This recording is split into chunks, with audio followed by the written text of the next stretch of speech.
Tricolor Editora Terra, está no ar o seu Resenha Express, a sua resenha de todos os dias. Eu sou o Quintela e você está no canal Resenha Tricolor 1902, o canal que não quer ser a sua voz, mas quer dar voz a você, torcedor tricolor. Fica aí, só está começando o seu Resenha Express.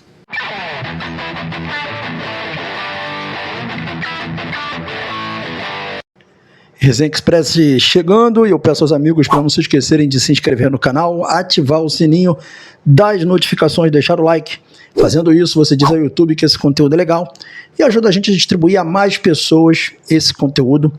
Fica esse pedido e fica o pedido também do hype. O hype, você puxa o comentário para o lado, escolhe a opção hypar e quando você dá um hype, você distribui esse conteúdo a mais pessoas. Fica esse pedido a vocês aí, tá bom, galera? A gente começa aqui as nossas informações de hoje, trazendo aqui uma informação que foi prestada pelo próprio presidente do Fluminense, Matheus Montenegro, acerca dos jogadores que passarão a ter oportunidades, né, no Fluminense a partir do dia 2. Né? O Fluminense dividiu o seu grupo de jogadores entre o dia 2 e o dia 8.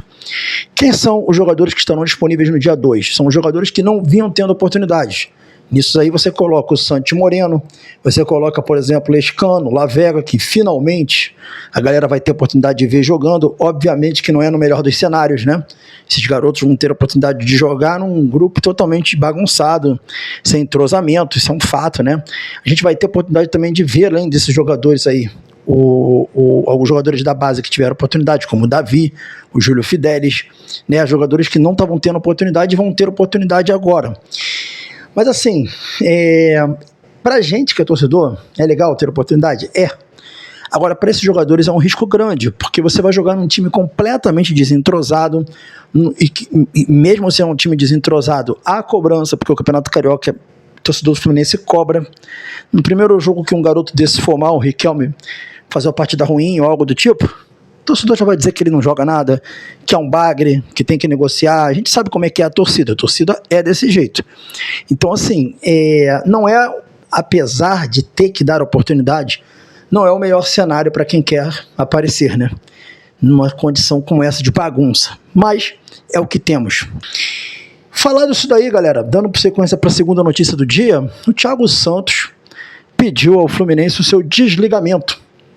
E por que ele pediu desligamento? Porque o Thiago Santos é curitibano, tinha o sonho de encerrar a carreira jogando em Curitiba, né? E conseguiu aí um contrato com o Coritiba de 2 anos, que é o suficiente aí para a idade dele, ele está com 37 anos, poder encerrar a carreira.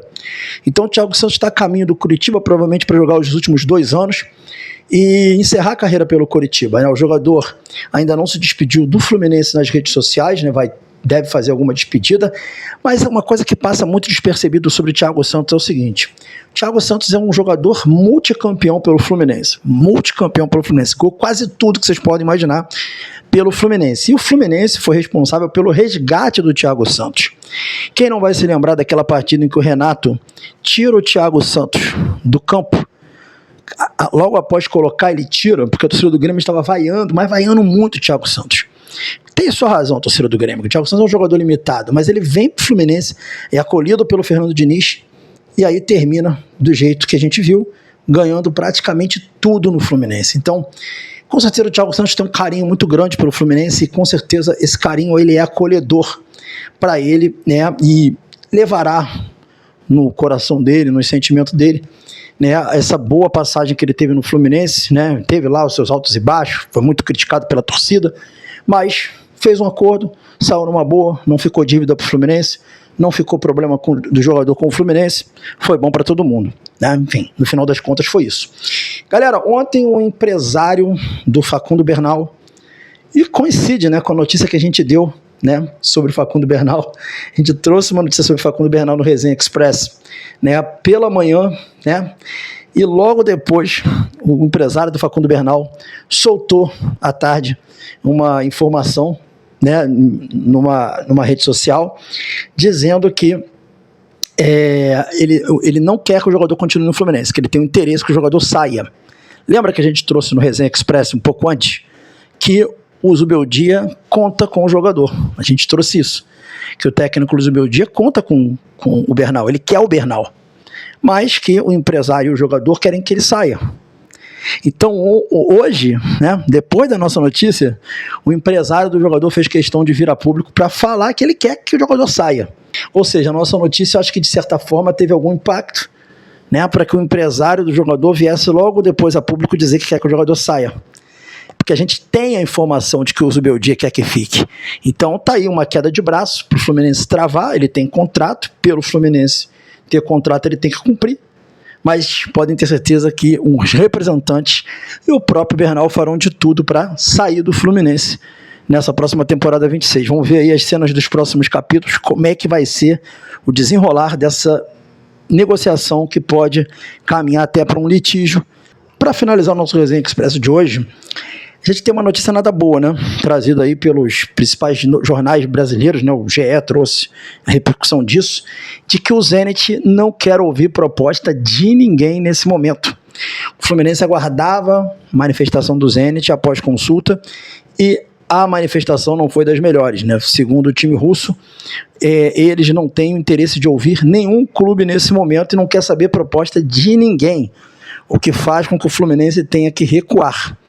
Então parece que essa relação, essa negociação, início de negociação que estava tão avançado entre Nino e Fluminense, a ponto do jogador ter dado seu sim, o Fluminense ter apresentado uma proposta que agradasse o que agradava o jogador, ainda assim o Zenit não querer nem ouvir, tá? Nem ouvir proposta, e nem ouvir ninguém, segundo os jornais estão dizendo. Ou seja, o Fluminense vai iniciar uma Libertadores sem a expectativa de ter o Nino. E era o que a gente precisava com a saída do Thiago Silva, e a gente almejava já começar, depois da perda do Thiago, ter aí o Nino, né, para o início da Libertadores. Mas segundo as informações que o GE trouxe, o Zenit só quer pensar em negociar o jogador no meio da temporada do ano que vem. Ou seja, praticamente a gente perderia parte da temporada inteira. Seria uma catástrofe se isso acontecesse. E pelo visto, o Nino não vai ser fácil como o Fluminense imaginou. O Zenit não quer conversar e agora o Fluminense vai ter que repensar o que ele vai fazer em termos de zagueiro. E aí? Caiu com uma ducha de água fria, né, galera? Enfim, vamos lá, vamos ver como vai ser as cenas dos próximos capítulos. Esse foi o Resenha Express, orações tricolores, fiquem com Deus e até o nosso próximo vídeo. Valeu!